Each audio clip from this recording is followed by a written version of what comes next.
Welcome. আজকে একটা গুরুত্বপূর্ণ প্রশ্ন নিয়ে আলোচনা করব। ভারতের উত্তরের বৃহৎ সমভূমি। ভারতের উত্তরের বৃহৎ সমভূমি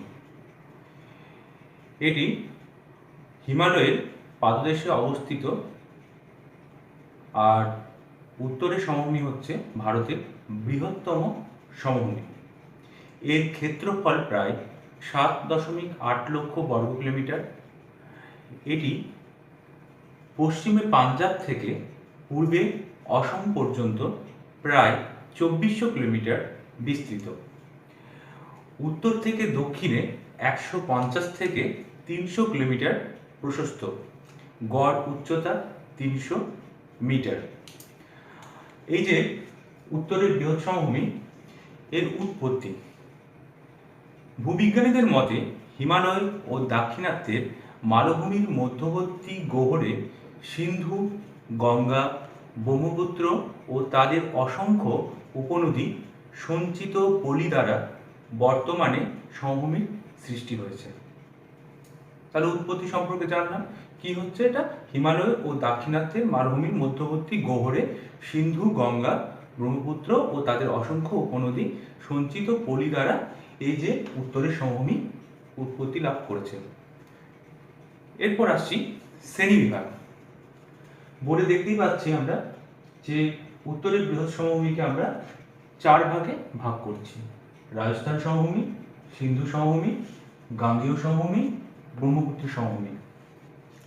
তো এক হচ্ছে কি রাজস্থান সমভূমি বা মরুস্থলী, 2 হচ্ছে সিন্ধু সমভূমি বা এটাকে আমরা বলতে পারি পাঞ্জাব ও হরিয়ানা সমভূমি, 3 হচ্ছে গাঙ্গেয় সমভূমি এবং 4 ব্রহ্মপুত্র সমভূমি বা অসম উপত্যকা।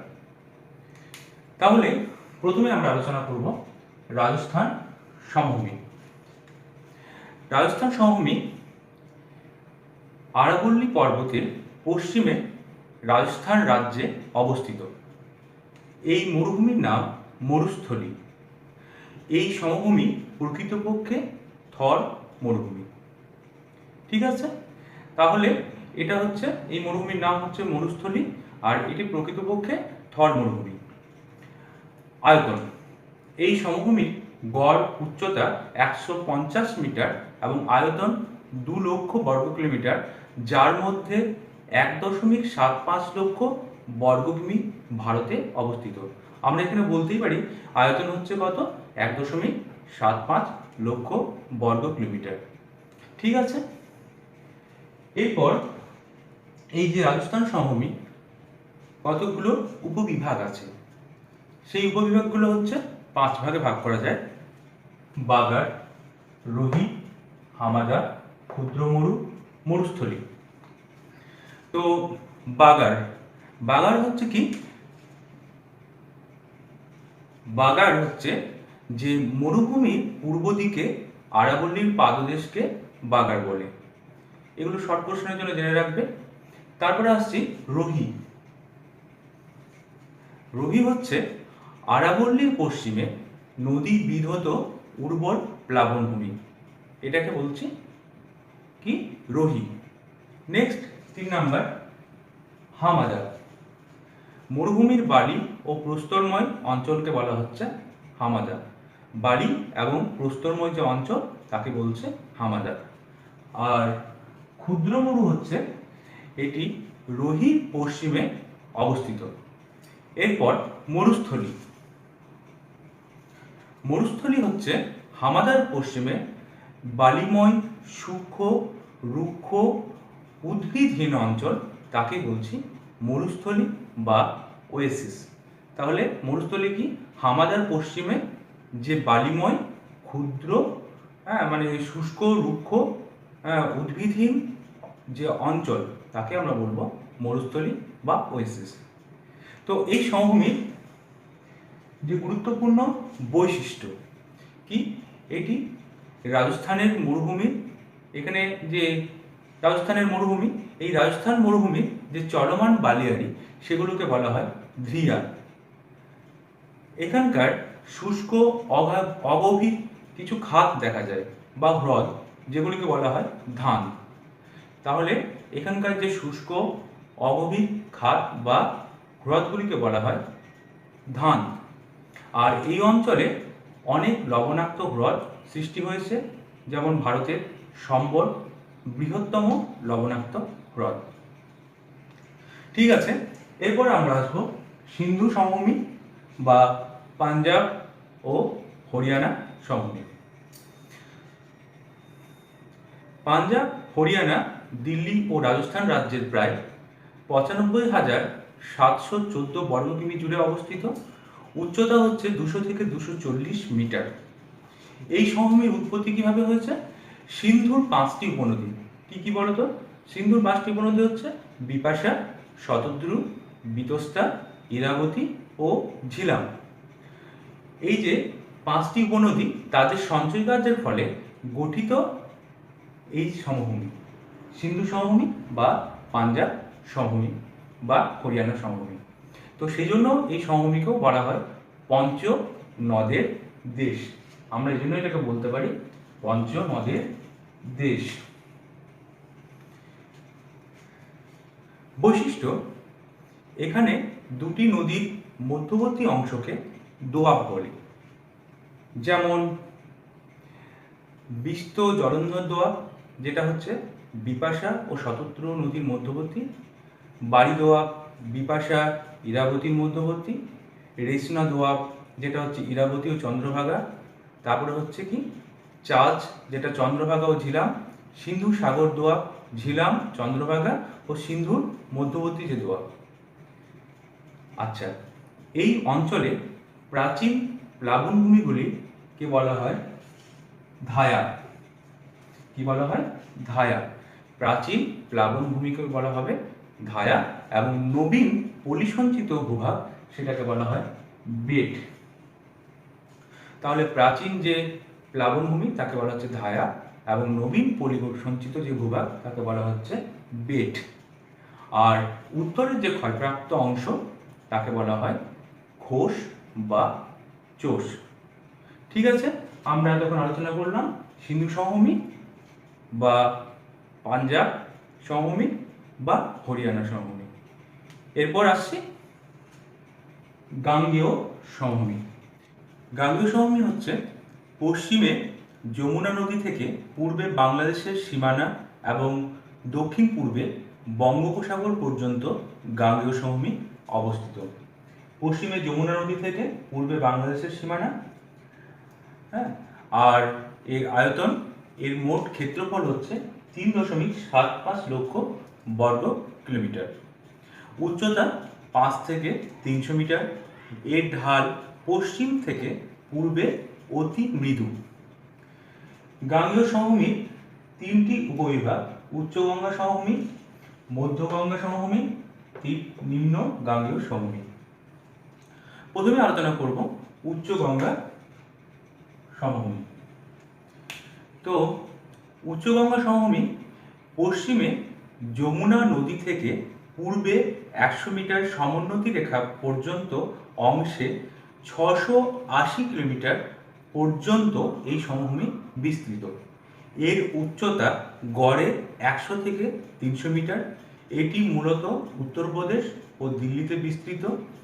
এই সমভূমির পর্বতের পাদদেশ অংশকে বলা হয় ভাবর। পাদদেশ অংশকে বলা হয় ভাবর। আর দক্ষিণে নদীসৃষ্ট পাদদেশীয় সমভূমিকে বলা হয় তরাই। এখানে প্রাচীন পলিগঠিত অঞ্চল, যাকে আমরা বলি ভাঙর, এবং নবীন পলিগঠিত অঞ্চল তাকে বলা হয় খাদার, এবং পশ্চিমাংশে যে ছোট বালিয়াড়ি সেগুলোকে বলা হয় ভুর।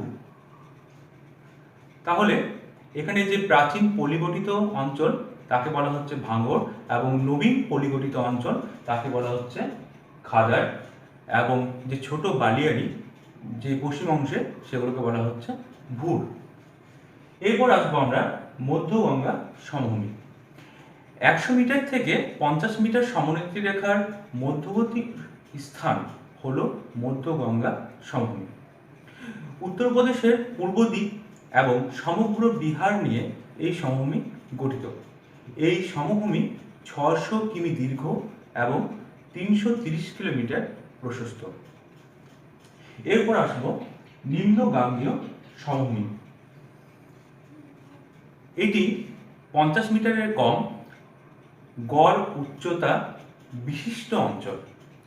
বিহারের কিষানগঞ্জ ও প্রায় সমগ্র পশ্চিমবঙ্গের মধ্যে দার্জিলিং ও পুরুলিয়া বাদে এর অন্তর্গত। তো নদ নদী ও মৃত্তিকার পার্থক্য অনুসারে একে আবার 4 ভাগে ভাগ করা যায়: তরাই ও ডুয়ার্স, উত্তরবঙ্গ সমভূমি, বদ্বীপ অঞ্চল এবং রাঢ় অঞ্চল। তো তরাই ও ডুয়ার্স হিমালয়ের পাদদেশে নুড়ি, পলি, বালি গঠিত পাদদেশীয় সমভূমি।